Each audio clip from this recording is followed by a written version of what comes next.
Good Morning Business. Le débat.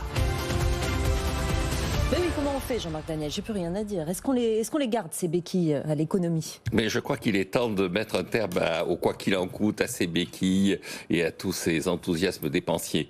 Quand vous regardez effectivement les prévisions de la Banque de France, ça rejoint ce qu'avait dit l'INSEE il y a une ou deux semaines, alors on était à l'INSEE à 6,25, la Banque de France 6,3%, donc de prévision en prévision, on améliore les perspectives économiques, même si c'est quand même dans l'épaisseur du trait.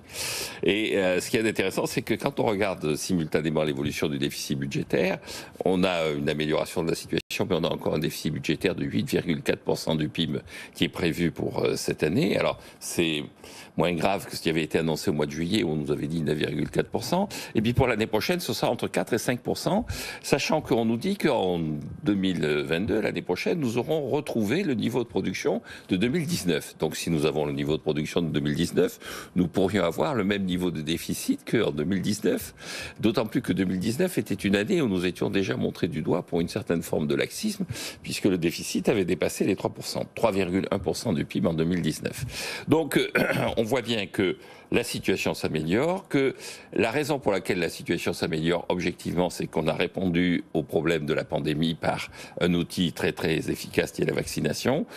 On n'aura plus besoin de confiner l'économie puisque cet outil existe, puisque cet instrument existe. Donc les perspectives pour les entreprises, pour le secteur économique sont des perspectives relativement éclaircies.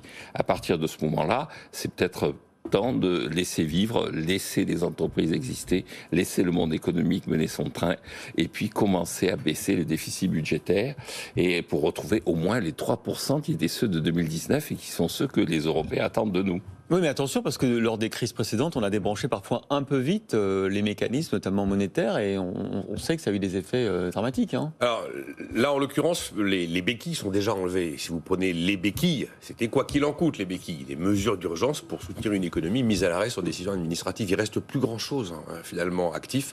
Même le chômage partiel, on est sous les 200 000 salariés. C'est-à-dire qu'on a fait un recul astronomique.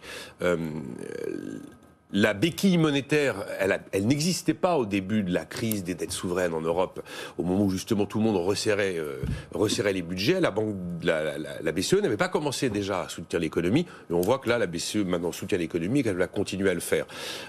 Quant au plan de relance en France, si effectivement on a un fort rebond de la croissance en 2021 et puis un retour à la normale progressif à l'horizon 2023, on voit que donc on a des problèmes structurels à l'économie française qui ne sont pas encore réglés. Et là, le plan de relance qui va arriver est un plan de relance qui ne répond pas aux problèmes structurels de l'économie française. C'est un plan de relance qui se met dans une espèce de fantasme du monde d'après, qui serait intégralement sous la main de l'État, qui forcément ferait les bons choix. Et là, pour ce qui est de la réduction du déficit... J'adhère à ça. Hein. Je vois, j'adhère. Il se danielise. Non, le fantasme du rôle de l'État. Après, je me leurre pas. Pour ce qui est de la réduction du déficit en 2022... On pourrait imaginer commencer à le réduire nettement plus rapidement, seulement c'est l'année électorale et on est là dans un délire de promesses avec des milliards qui pleuvent. Le mythe de l'argent magique a été installé, le mythe de l'argent magique a même gagné Bercy.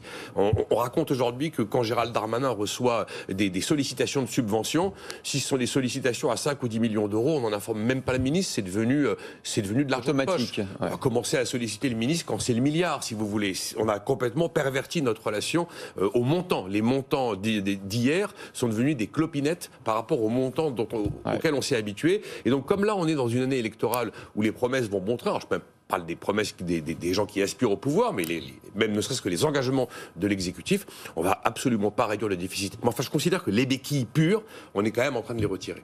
Juste une remarque par rapport aux crises précédentes dont vous parliez. Les crises précédentes n'étaient pas liées à un choc exogène.